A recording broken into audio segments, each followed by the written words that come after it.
Start with the name of Allah Almighty, the Most Merciful. All praises to Allah Subhanahu wa Taala, who is the creator of the universe. Welcome back on my YouTube channel, The Creative Corner. Guys आज के इस lecture के अंदर हम एक poem cover करेंगे, the second coming, written by William Butler Yeats और WB Yeats. First of all मैं पोइट की बायोग्राफी डिस्कस करूँगा. He was born in 13 June 1865 and died on 28 January 1938.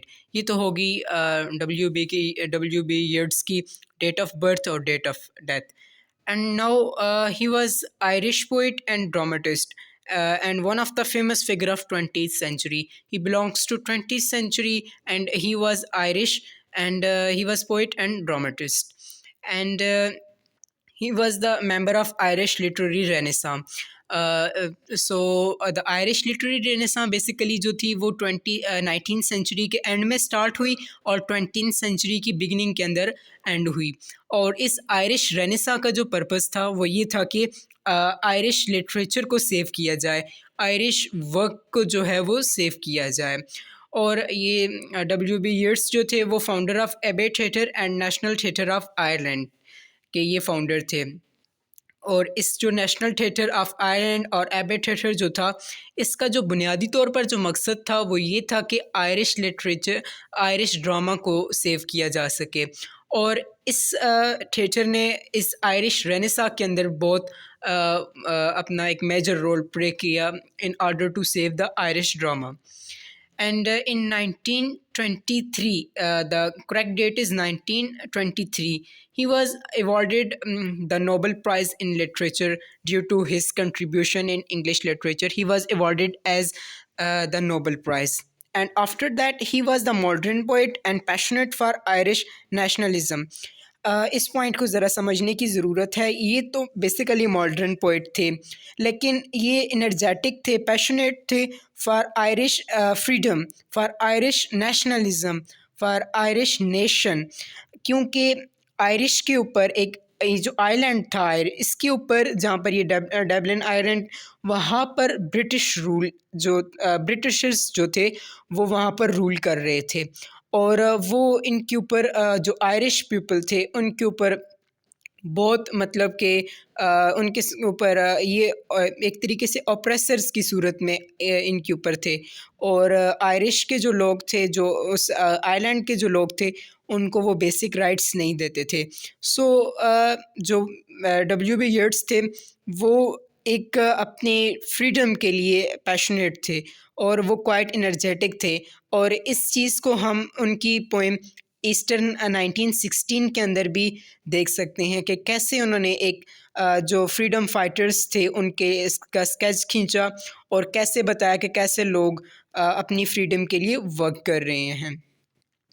And after this, he used a lot of symbols in his work, and his writing style was quite realistic.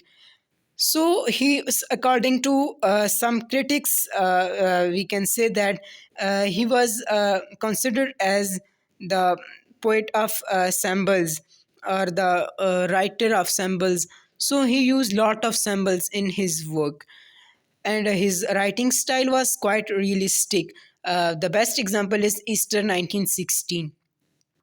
He used a lot of symbol in his work. The important work include, there are the some masterpiece of WB Yeats, or the some important or major work in English literature, and they are A Prayer for My Daughter, Easter 1916, and He Wishes for the Clothes of Heaven, and The Second Coming. And The Second Coming poem is used as the in The Second Coming, poet WB Yeats used a lot of symbols like gyre, falcon, falconer, center, dim tidelos is the imagery quite in sense. And now we want to discuss. Now I want to discuss about the poem, or about the basic idea or the background of the poem. This poem is written by Irish poet WB Yeats in 1919. This poem was written in 1919 and first published or printed in the Dell. Dell is American magazine in November 1920. This poem was written in 1919 and published in 1920 in Dell, in the collection of Michael Roberts and the Dancer. And after this written the World War I. This poem is written after the World War I.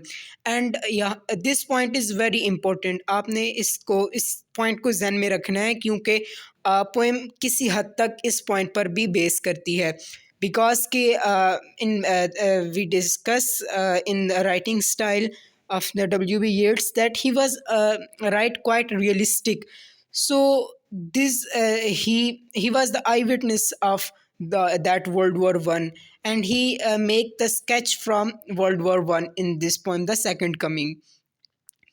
And this poem is regarded as the masterpiece of the modern poetry. According to some critics, this poem is considered as the masterpiece in English literature regarding to modern poetry. And this poem, The Second Coming, is consist of 2 stanzas and 22 lines. And in this poem, poet use frequently symbolism and imagery. And I will discuss in the explanation that where poet use imagery and where poet use symbolism, and what is the meaning of this symbolism the poet used. And now we discuss the significance of the title, means what is the meaning of the second coming. The second coming refers to the Christian prophecy in the Bible book of Revelation that Jesus will return to region or the world and earth into end times in order to preach humanity and maintain peace. تو simply ہم ایسے کہہ سکتے ہیں کہ جو second coming ہے وہ سیکنڈ کمنگ ریفر کرتا ہے کہ کرسچن پروفیسی مینس کے پریڈکشن، کرسچنس کی پریڈکشن ہے کہ جیسس کرسٹ دوبارہ آئیں گے، اور جب ورلڈ اینڈ ہونے پہ آئے گی، جب ورلڈ کے اندر انارکی پھیل جائے گی، جب ورلڈ کے اندر لا لیسنس ہوگی، ڈس اوبیئنس ہوگی، تو ایک عجیب سا ماحول بن جائے گا، دنیا کا نظام تباہ ہونے کو ہو جائے گا، اور وہ اینڈ ٹائم ہوگا. پھر وہاں پر جیسس کرسٹ دوبارہ آئیں گے اور آ کر وہاں پر ایک امن جو ہے، امن کی صورتحال پیدا کریں گے، اور ارتھ کے اوپر انسانیت کی تعلیم دیں گے، اور جو پیس جو ہے، جو امن ہے، اس کو مینٹین کریں گے. تو سیکنڈ کمنگ جو ریفر کرتا ہے وہ کرسچن پروفیسی کے ریگارڈنگ جیسس کرائسٹ کی کمنگ کو ریپریزینٹ کر رہا ہے، یا یہ اس سے متعلق ہے. Now I want to discuss the explanation of the stanzas or poem stanzas. The first stanza, turning and turning in the widening gyre. This is the first line, and the opening line the poet used the repetition of 2 words, turning and turning. And by genre, this poem is considered as the lyric poetry or the lyrical poetry. And the turning and turning in the widening gyre. Basically gyre جو یہاں پر use ہو رہا ہے، جائر ایک scientific term ہے، تو یہاں پر اس جائر کو WB یٹس کا جائر بھی کہا جاتا ہے. یہاں پر مینز جائر کی آگے میں نے نیکسٹ سلائڈس کے اندر پکچر دی ہوئی ہے. تو جائر بیسیکلی ایک اسپرل کو کہتے ہیں جو نیچے سے تنگ ہوتا ہے، پھر وہ جیسے جیسے اوپر جاتا جاتا ہے وہ وائڈر ہوتا جاتا ہے، مینس کہ وہ کھلا ہوتا جاتا ہے. سو یہاں پر پوئٹ نے سیمبل یوز کیا ہے جائر کا، اور جائر کو سیمبلائز کیا گیا ہے کس سے؟ ویریس اسٹیجز آف لائف سے، ویریس اسٹیجز آف ہسٹری سے. دا فلو آف ہسٹری اور the speed of history, the spread of history. The gyre is symbolises the various stages of history اور دا فلو آف ہسٹری. یعنی کہ جیسے جیسے time بڑھتا جا رہا ہے، جو ایک جائر ہے وہ بھی بڑھتا جا رہا ہے، کہ کس طریقے سے ایک جائر بڑھ رہا ہے. دا falcon can not hear the Falconer. اب فالکن اور فالکنر دونوں سمبلز ہیں، اور فالکن جو سمبلائز کیا گیا ہے وہ ہیومن کو سمبلائز کیا گیا ہے، وہ ہم انسانوں کو سمبلائز کیا گیا ہے. بیسیکلی فالکن ایک پرندہ ہے، جو کہ لوگ رکھتے ہیں شکار کے لیے. اور اسپیشلی آپ نے دیکھا ہوگا کہ عقاب ٹائپ ایک پرندہ ہوتا ہے جو کہ عرب کے اندر لوگ رکھتے ہیں صحرا میں شکار کے لیے. So the falcon can not hear the falconer. Falcon تو ہو گیا انسان سمبلائز کی گئی، اور فالکنر جو بندہ فالکن رکھتا ہے اس کو کہتے ہیں. بٹ یہاں پر پوئٹ نے جو فالکنر سمبلائز کیا گیا ہے وہ کیا گیا ہے گاڈ کو. Falcon is symbolised as for God اور the source of guidance and the source of light in our dark lives. So falconer جو ہے وہ آلمائٹی ہے، دا سورس آف گائیڈنس ہے. تو ان دو لائنوں کا مطلب یہ بنتا ہے جیسے جیسے زمانہ بڑھتا جا رہا ہے، جیسے جیسے ایک جائر بڑھتا جا رہا ہے، جیسے جیسے ٹائم گزر رہا ہے due to the passage of time, جو فالکن ہے وہ فالکنر کو نہیں سن رہا. جیسے جیسے وقت بڑھتا جا رہا ہے تو فالکن فالکنر سے دور ہوتا جا رہا ہے، اس کو فالکنر کی آواز فالکن کو نہیں آ رہی ہے. Things fall apart, the center cannot hold. Things fall apart. چیزیں تباہ ہو رہی ہیں، چیزیں بکھر رہی ہیں، چیزیں آؤٹ آف کنٹرول ہو رہی ہیں. The center cannot hold. The center is symbolized as the belief, the system, the belief, the system.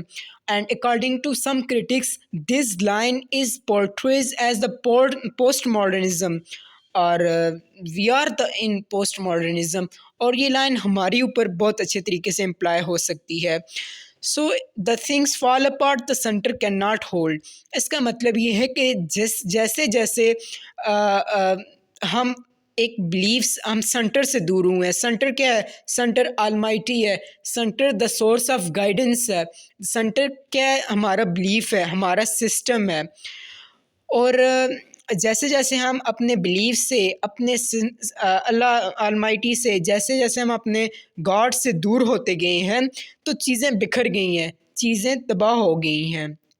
Means the dignity, prosperity, مولیرٹی، یہ تمام چیزیں جو ہیں یہ ختم ہو گئی ہیں ہمارے اندر سے. Mere anarchy is loosed upon the world. Mere only, صرف anarchy is loosed upon the world. صرف دنیا کے اندر انارکی ہی موجود ہے، لا لیسنس ہی موجود ہے، انجسٹس ہی موجود ہے. تمام دنیا کے اوپر لا لیسنس، انجسٹس اور اس طریقے سے لا قانونیت پھیل گئی ہے، اور یہاں پر دنیا میں انصاف اب بالکل بھی نہیں رہا. The blood dimmed tide is loosed and everywhere. تو میں نے آپ کو پوئم کے سٹارٹ کے اندر، بیک گراؤنڈ کے اندر کہا تھا کہ this poem is written after the world war one and this is a very important point. آپ نے اس کو ریممبر کرنا ہے.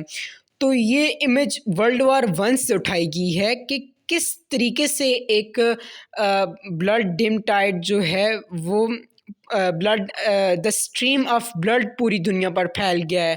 جیسے poet was eye witness of the world war one, اور کس طریقے سے بلڈ شیڈ ہوا، کس طریقے سے مرڈر ہوئے، کس طریقے سے لوگوں کی ڈیتھ ہوئی، پوئٹ نے دیکھا ہے.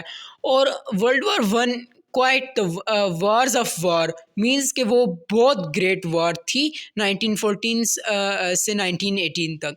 تو اس وار کے اندر بہت بلڈ شیڈ ہوا، جس کی وجہ سے پوری دنیا کے اوپر ایک خون کی ندی بہہ رہی ہے. The ceremony of innocence is drowned. جو کسٹمز آف انوسنس ہے، جو ایک we can say the custom, the tradition of innocence جو ہے وہ ڈراؤن، وہ ڈوب گئی ہے ایک طریقے سے. انسانیت ایک طریقے سے ختم ہو گئی ہے. جو انوسنس ہے، جو مرسی ہے، وہ ختم ہو گئی ہے، وہ لوگوں میں نہیں رہی، وہ ڈوب گئی ہے. اور وہ کہاں ڈوبی ہے؟ وہ in the stream of blood dimmed کے اندر وہ ڈوب گئی ہے. یعنی کہ وہ ورلڈ وار کے اندر ختم ہو گئی ہے. جتنے بھی مظلوم لوگ تھے، جتنے بھی رحم دل لوگ تھے، جتنے بھی اچھے لوگ تھے، وہ ورلڈ وار ون کے اندر وہ مر گئے ہیں. مینس کہ اب کسٹم آف انوسنس، دا مرسی جو ہے وہ اب نہیں رہی. The best lack all conviction while the worst are full of passionate intensity. اس لائن کا the best lack all convention, جو اچھے لوگ بچ گئے ہیں ورلڈ وار ون کے بعد، جو اچھے لوگ بچ گئے ہیں وہ لوگ جو ہیں وہ بالکل بھی